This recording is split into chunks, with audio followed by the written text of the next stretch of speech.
Okay, so I really love horror movies. Anything zombies, vampires, werewolves, ghosts, anything really supernatural, I really bloody love it. That's precisely why I felt like ripping my own eyes out through my arsehole when I watched Army of the Dead. So let's not just sit around here looking all handsome. We've got a lot to get through, and I want to make this as painless as possible. We start off with the real, actual Elvis, probably, being blown by his new bride in a pre-outbreak Las Vegas. While being filleted, he crashes into a fleet of super special army soldiers transporting a mysterious container.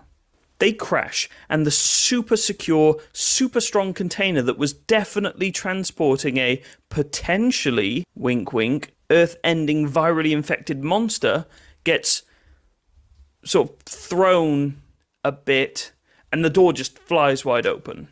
Uh-oh. All of the soldiers, as is common in shit movies, waste all of their ammunition by shooting the scary zombie man all up in his tits, rather than, I don't know, doing something useful, like shooting it in the head, or blowing its legs out so it can't move. They all end up getting bitten to death and turned into zombie boys themselves. Cue the intro. We're then treated to, 5 hours of this movie's intro. It's basically just a rehash of Zombielands, except instead of Metallica, we get a sort of little jazzy Viva Las Vegas number. It's not actually a bad intro, it's just the fact that it's so brazenly, obviously just ripped from Zombieland, a clearly much better movie, that it just feels all style, no substance. It does, however, do something cool called foreshadowing. See, it foreshadows how a lot of the characters in this movie will die by being fucking idiots who don't know anything about not being eaten to death. We then open to present-day Batista. I mean, I think his name's Scott? I think his name's Scott in the movie, but honestly, I'll just call him Batista because he's fucking Batista. What do you want me to do? Fuck. He now works at a burger joint and doesn't really seem to enjoy it. He is visited by a mysterious Japanese man who says that he would like Batista to assemble a bit of a ragtag crew of misfits to go back into a now locked down Vegas so he can retrieve $200 million from the bank vault under his casino. See, he's already claimed his insurance for the $200 million, so before anything bad could happen to Vegas, why not sneak in, take more of the money, bring it out, and you've just doubled it. And sort of committed insurance fraud? I don't know. I don't know how that works, but we'll shelf it. It's fine. The problem is, the US government recently scored a 25 kill streak and is now about to nuke the fuck out of Vegas. He ends up taking the job and begins assembling his crew. This includes a helicopter pilot to help with their escape, a big, scary ex-military bloke who's a bit hard, I suppose. He's got a YouTuber who basically just shoots zombies for views, I think, and a German safecracker who has never held a gun.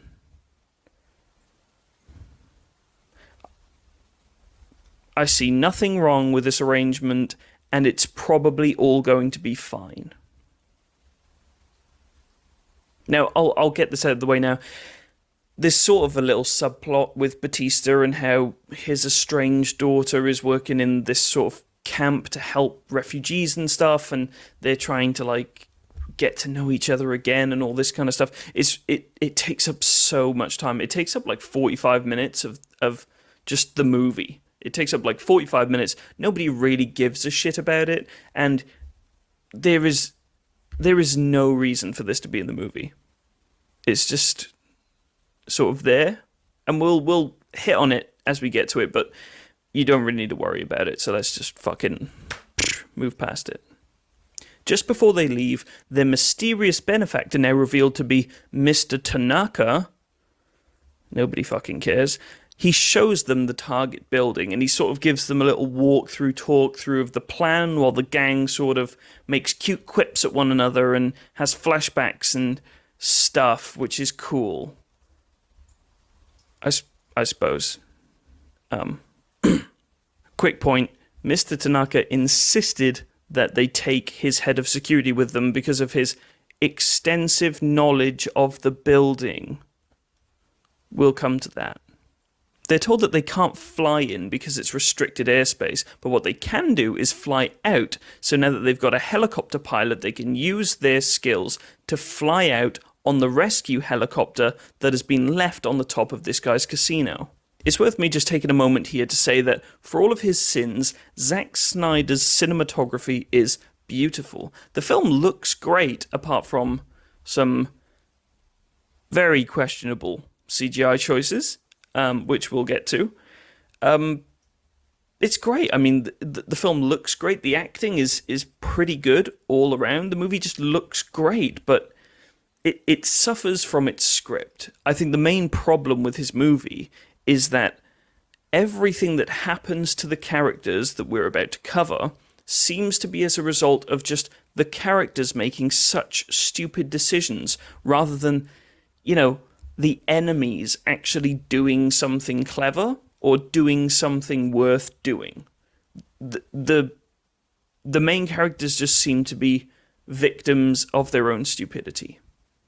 Anyway, they're smuggled into Vegas by a sort of coyote character who fills them in about the zombies being smarter and having a ranking system. Basically, you've got your sort of shuffling George A. Romero-style zombies, and then you've got your 28 days later kind of runners that they call alphas.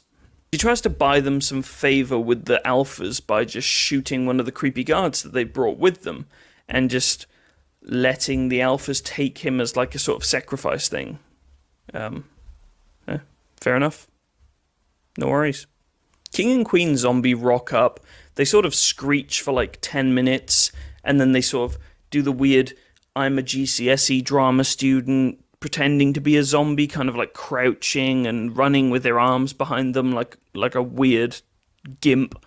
But they grab the guy and they run away with him, and that's that. Literally, like 10 minutes of screen time is just the gang watching the King and Queen zombie turn up, take the guy, and run away. It's going to be a long fucking movie. They then cut to the zombies' sort of stronghold, I guess, and they just show all the zombies gathered around creepy guard guy, sort of just grunting and sniffing each other and doing that weird kind of shit. And then their sort of head honcho guy bites his arm, and then they all lift him up like Jon Snow in Game of Thrones, I suppose. The gang then heads through a dark building absolutely jam-packed with hibernating zombos.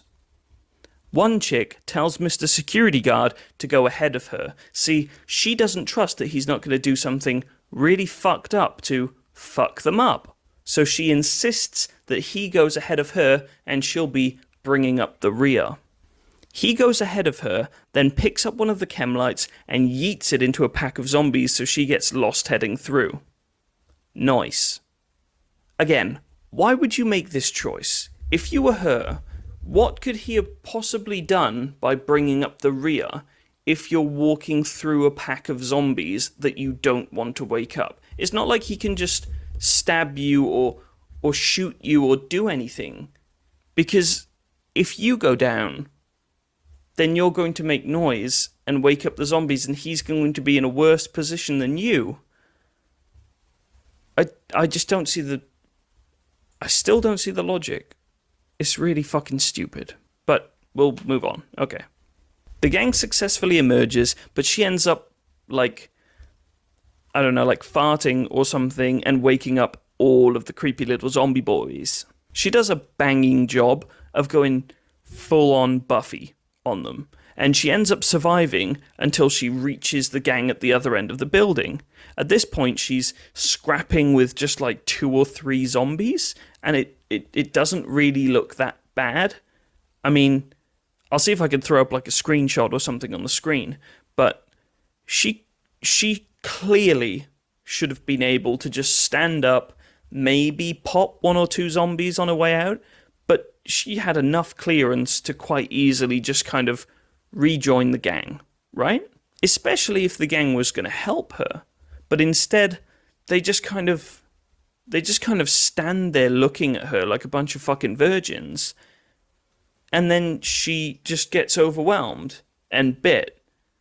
And then they kind of go, oh, shit, we've got guns. Maybe we can shoot some shit. So the YouTuber guy that she's built a little bit of a friendship with in the last few scenes, I guess, decides to wait for her to get bitten and then shoot the petrol tank that's on her back to blow all the zombies up and kill her. I mean, I think it's petrol. I mean, if it's for a helicopter, surely it would be diesel or something. And that's not how diesel works. That's not really how petrol works either, but... I think it just gets more dumb. I'm not going to look into it, because I don't care. Sorry. But this is pretty much every death in the movie. It's just dumb idiots making dumb decisions that make absolutely no sense. I mean, it's not even as if this could have been a tactical choice by Batista to just let more people die so he can take more of the profit, because for every death he will be losing valuable fuel for his helicopter escape. Anyway, they get to the casino, pop a couple of zombies because it's been a while, I suppose, and then they split up. The helicopter pilot heads up to the roof to check out the helicopter, and the safecracker pops downstairs and starts picking apart the safe room. Let's stop here too. I didn't learn about this until after I wrote the script for this video, but apparently Tig Notaro was added to the film in post-production as a very, very late replacement for Chris D'Elia, who was originally playing their helicopter pilot. See, Chris was accused of being a naughty, naughty man, doing some very sexually described things to people that he shouldn't have been doing that with. So Zach decided it was best to just not have the guy in the film. And yeah, I had no idea. Fair enough. Whoever edited those scenes, I mean, I've watched it back, and now I kind of get it. It does kind of make sense when you look at it, but they did a really, really good job of really just mixing that into the film really well. So, good job. Nice. Okay, so back to the movie. Apparently the safe room has been rigged with booby traps that our security guy knew absolutely nothing about, making him a totally valuable asset to the team who definitely isn't here to carry out some sort of alternative motive.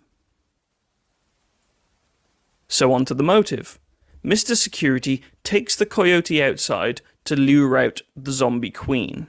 See, he was also contracted by the government to grab her head and bring it back so they can do science on it and make super zombie biological weapons out of her DNA. After a bit of a scuffle that kind of goes on for just way too long, he ends up taking her head and stuffing it in a little bag, might become important later, and off they pop. Nice. There's then a load of character development that happens. It goes on for quite a while, but I'll try and sum up in a few points. Basically, Batista has a heart-to-heart with his daughter, apologizes for killing Mummy, and she says that she never held it against him in the first place. See, there was a little bit of a disconnect between them. Batista thought that she didn't want to see him, and Batista's daughter thought that he felt bad and didn't want to see her because she reminded him of his old wife who's now zomboed, then dead, sort of double dead. So, they say that once they get out of this alive, then they'll work on it. when they get out alive. Which they will. Yeah. There's actually some fun and entertaining sort of interactions to be had at this point. There's a little bit of back and forth between the safecracker and his new best buddy super army soldier guy, but you're also kind of aware that the movie's gone on for like an hour and a half, and you're kind of just waiting for it to end, right? You know disaster is looming. You just kind of like, hurry up, let's shoot some shit, you know? You get some footage of Tig fixing up the helicopter. The helicopter really is just a pile of shit. It like catches fire and everything, but she's super, super smart and she fixes it and does some more cute quips and stuff with Batista over the radios. Sort of, again, going back to the late implementation CGI thing, it makes sense that she's just kind of up there by herself, and you can really tell that she just kind of is in her own scenes, but it's fine, it works, whatever. Then we get a bit of bad news as a lot of things start to happen at once. See, first of all, we find out that the bigwigs in the Oval Office haven't dropped a bomb on anything for like 10 minutes now, and they're getting itchy trigger fingers. So they decide to bring the nuclear bomb forward by 24 hours, giving the gang less than 2 hours to get their shit together and get the fuck out. We then find out that the big scary head honcho zombie heard his queen zombie's woman's death screech thing and is really, really not happy about that whole thing at all. He goes out, finds her body, and brings it back to his stronghold, where he begins his ceremonial intestines ripping outing of. Here's the fun part.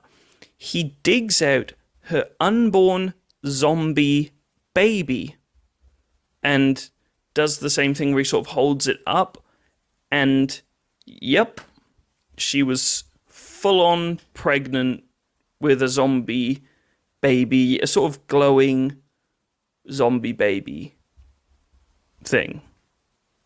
It's fucking gross and opens up quite a few questions, but I can't be bothered to ask them, so we'll just kind of move on because it isn't relevant at all. He gets his army of the dead together and heads over to the casino to have a word. Safecracker finally cracks the safe, and while they're all carrying the cash up to the helicopter, the zombies arrive, and they are fucking fuming. From here, a lot of things start to happen, so let's just go. Batista's right-hand woman confesses that she wants to be Batista's full-time girlfriend woman. He then finds out his daughter Kate has disappeared because of the side plot thing. I feel like I should just cover some of that ground really quick. She joins her dad into Vegas to try and find her refugee friends because they snuck in to try and find their friends, and now they're all caught up in the zombie stronghold. So yeah, she leaves to go and find them, and now Batista's like, dude, what the fuck? Really not a good time to be fucking like this. But here we go. I had to put a light on. It's getting dark and I'm scared, so sue me. Okay, so cut to Super Army Soldier Man and Safecracker being trapped at the safe. They get sort of pinned down by a few baddies and King Zombie. Now, it's worth noting that at this point, Super Army Soldier tries to shoot King Zombie in the head, but King Zombie is now wearing a helmet. And the bullets just kind of ping off the helmet. It's not really how that works, but it's going to happen. And again, rather than trying to shoot him in the kneecap or do something to try and make his life a little bit worse, they just kind of shoot him in the head and it just ping, ping, ping, and that's that. So he then runs out of ammo and ends up full-on fist-fighting King Zombie. He loses the fist fight, and at the very last minute, gets thrown into the safe by Safecracker, who shuts the door behind him as he gets dragged away by King Zombie. We assume he dies, because that's it. If he dies, it's off screen. We never see him again. Done. We then catch up with Mr. Security, who's trying to secure his way out of the building. He's fucked over a few of the guys and locked a shaft that they were trying to climb up. So now he's running away, and he opens up the bag to double check that he's got the Queen's head, and it turns out Coyote Lady swapped it with a money counting machine, so now he doesn't have his payload. As he realizes this, the zombie tiger thing finds him and just properly fucks him up. Like, really just fucks his day up. Did I mention that there was a zombie tiger? Yeah, it's sort of all over the marketing. Everywhere. Every trailer, everything, all that everybody ever talks about is the zombie tiger. This is the first time that we've really seen it do anything. That's why I haven't really brought it up. And this is the last time we ever really see it do anything, which is why I'm not going to bring it back up. It just kind of turns up and roars and then just goes away again. So, I mean, cool. It's a zombie tiger. That's cool. But, whatever. We then cut to the main group who are making their way across the main casino floor. You get some cool shots of Batista and the YouTuber guy, like, doing some cool, like, trick shots and shit and running across tables, but the YouTuber guy ends up getting bitten and sort of dragged down, so he kind of does what he did to the woman at the start, and he just kind of pulls a pin on a grenade and blows everything up. Again, the grenade kind of explodes in like a fiery explosion. It's not really how grenades work, but we'll let it go. It's a Zack Snyder film. What are you going to do? At this point, Batista's daughter is in the zombie stronghold. We see her looking for her friends while she's being stalked by a zombified, creepy guard guy from the start of the film who got his kneecap popped out. Uh-oh. Batista and Coyote make their way up to the helicopter. As Tig is trying to start it, King Zombie rocks up in his fucking helmet and cape and is kind of threatening and growling and shit.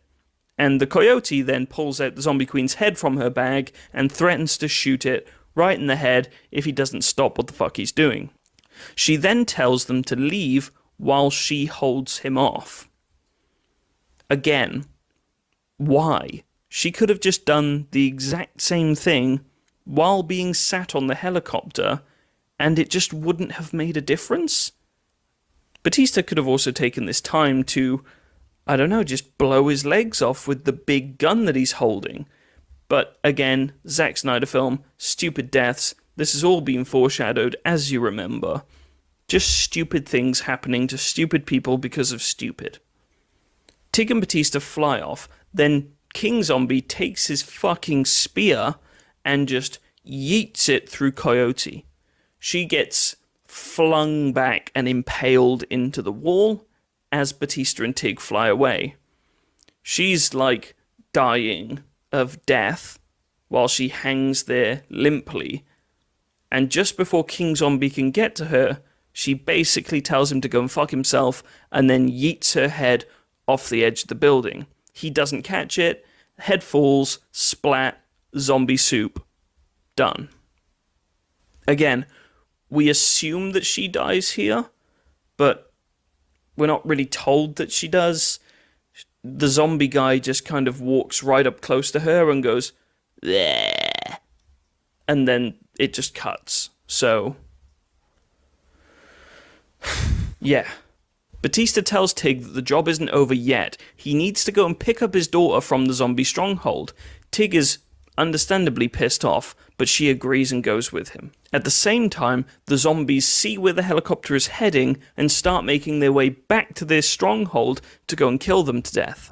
As Kate is heading through the building with her new friends, creepy guard zombified guy comes and bites one of her friends on the neck. Kate's friend responds by shooting creepy zombie guy in the head, killing him. As his stinky little body drops to the floor, King Zombie arrives and then tries to kill Kate. Batista rocks up just in time and shoots a grenade from a grenade launcher at King Zombie. He misses like a total fucking noob, but manages to sort of hit the wall and it explodes, and he delays him enough so they can get to the roof again. They see that Tig has left them and they start feeling sad. But then Tig decided actually not to leave them, so she just comes back and everybody's like, yeah, you're back, oh my god. So, yeah, that's nice. They then stare longingly into each other's eyes and make little quips back and forth to each other for like fucking 10 minutes or something, giving King Zombie just enough time to get back up to the roof, where he jumps onto the helicopter and begins battling with Batista. It's at this point that I noticed a fairly substantial plot point.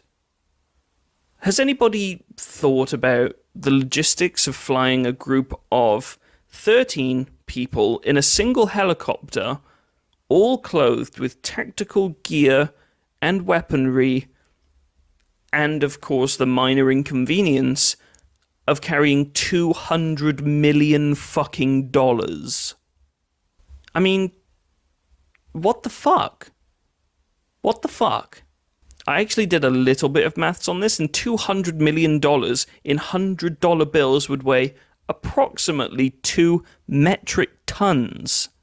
Plus 13 people with an average weight of, I don't know, say 75 kilos would take us to 2,975 kilos, plus weapons, ammunition, water, fuel. You're looking at well over 3 tons of weight and absolutely not enough space to carry any of that.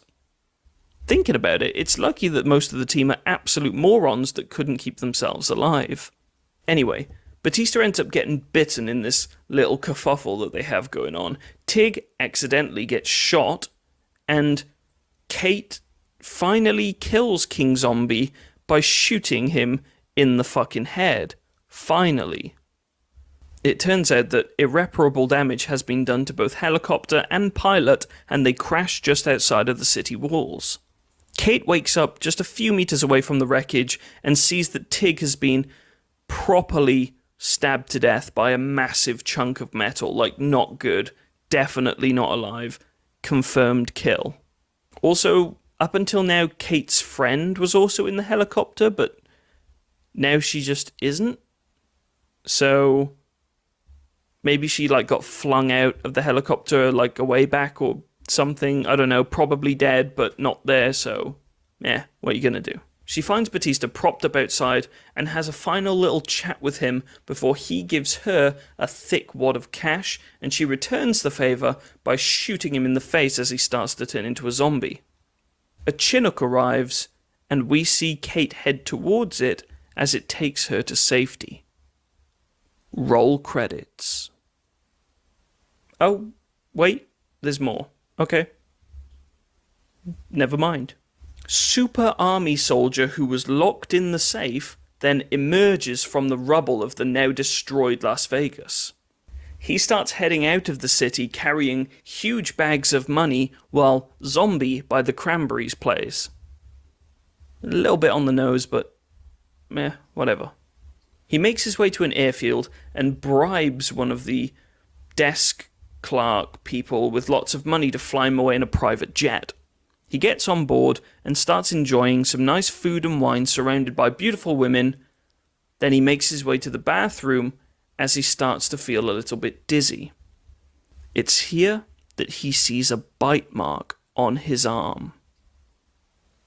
He laughs as he looks at himself in the mirror, coming to realize that he is about to land in New Mexico and spread this virus. Roll credits. At this point, I'm wondering if there's more to come, because we've seen probably like 4 points where the movie could have just ended, but that really is it. It just ends, and that's fine. They begin their descent into Mexico City, setting themselves up for a potential sequel. So, in summary, it's a great looking movie, barring the questionable CGI that we talked about earlier.